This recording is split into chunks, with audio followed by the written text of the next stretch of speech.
Hello. Philadelphia is an important jazz city.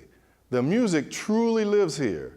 Philadelphia Jazz Project, in collaboration with Turtle Studios and PhillyCAM, have produced a series of live performances showcasing a diverse array of Philadelphia jazz artists. Tune into PhillyCAM every Sunday at 7 p.m. to check out all the episodes of the PhillyCAM Sessions. If you'd like to find out more information about Philadelphia Jazz Project, visit our website at www.philajazzproject.org.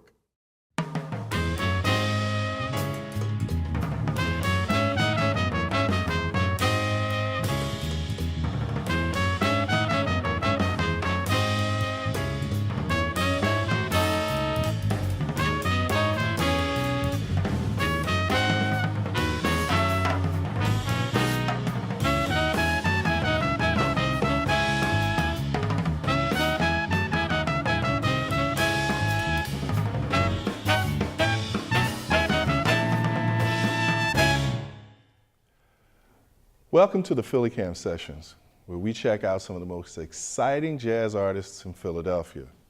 My name is Homer Jackson, director of the Philadelphia Jazz Project. In this episode, we'll check out the amazing music of the Korey Riker Quartet. Enjoy.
Welcome back to the PhillyCAM Sessions.